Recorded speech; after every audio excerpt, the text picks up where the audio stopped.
For today's video guys ay maglalagay po tayo ng speaker na DIY din natin na ni-repair ko, at ito yung box na ginawa ko na made from Tarema. Wala itong video sa YouTube. At dito ko yung kinuha ng sukat sa harapan ng box upang maging fit. Ang screen po pala ay nabili ko po sa Kiki Iluluan, Cebu City. Pang foreign speaker po ito. Yan. Na type, size 12. Pinas forward ko na para maging mabilis yung video kasi hindi naman ako marunong mag-Tagalog baka alam nyo na. At ito yung speaker na ni-repair ko. Crown po ito na PE 1250 or 500 watts na instrumental. Nasunog po ito kaya ni-repair ko, at ito na. Maayos naman yung pagkagawa ko. Ayan. Ito. At nilagyan ko na din po ng rugby ang kanyang cone upang maging matibay naman. Ayan. Ito yung model ng speaker. 1250 or 500 watts. Luma na po ito. At yung kanyang speaker terminal, nilagyan ko ng anong tawag dyan, yung ipit-ipit lang. Pasensya na, hindi ako marunong mag-Tagalog. Yan, pinas forward ko na lang po para maging mabilis naman. Ayan, solda-solda. Sinolda ko yung wire upang hindi yung katag-katag pa kung sa Bisaya. Mahirap mag-Tagalog. Pasensya na. Ayan. Yan, nilagay ko na. Pakipollow po sa YouTube channel natin, Moreno nga ito, at sa Facebook na rin po. Pakipollow po, on share and subscribe. Alright. Yan, nilagyan ko ng screw. Yan. Yung screw ko po na ginamit ay gypsum screw 1/2. Ang size ata 1/2. Yan, screw ko na. Pasensya na po kayo sa aking pagtatagalog kasi hindi naman po ako marunong mag-Tagalog talaga. Bisaya po talaga ako. Yan, kaya ang accent ko halatang Bisaya. Alright. Ayan, fast forward lang po natin para maging mabilis ang video. Ito na, ayan. At pagkatapos ito, ilalagay natin yung tweeter na CY300 na crown, 300 watts, at tinabasan ko po ito yung horn niya kasi hindi kakasya sa box. Yan. At itong horn po ay stock lang po dito sa bahay. Ginawan ko na lang po lang paraan upang makasave tayo at hindi rin makabili kasi DIY nga do it yourself. Ginawan ko na lang po ng paraan upang magkasya. Ayan. Sa filter pala ng ating tweeter, ang ginamit ko lang po ay ang 10 ohms 10 watts na resistor at saka 1.5 microfarad na galing po sa lumang electric pan. Ayan. Ginawan ko na lang po ng paraan kasi DIY nga, do it yourself. Mga mura lang po ang ginamit ko dito kasi wala naman akong pera. At the same time, nagagawa ko yung hilig ko sa murang halaga. Alright. Pakipollow na po nating page, Moreno nga ito. What's up?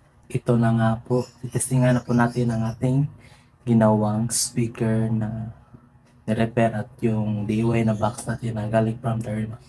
Let's do it. Mag-sit up muna tayo. Alright.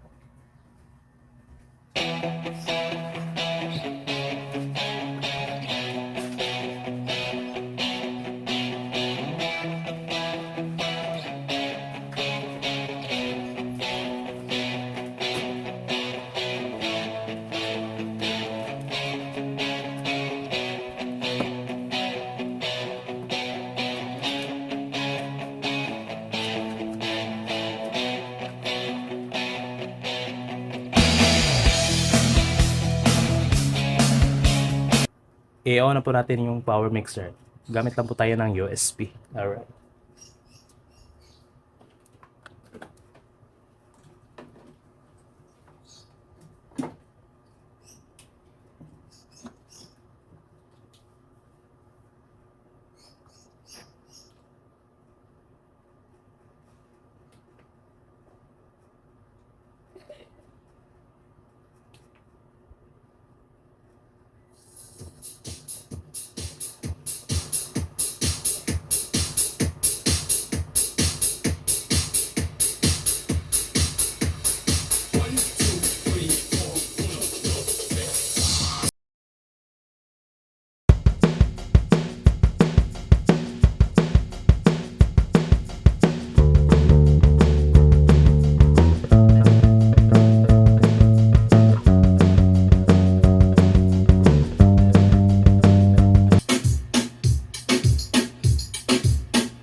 DJ Wins.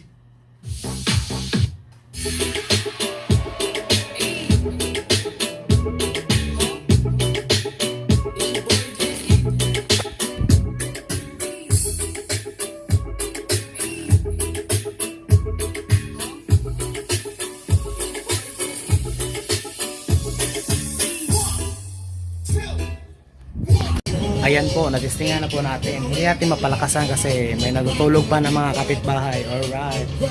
That's for all. Thank you. Morino nga ito. Alright.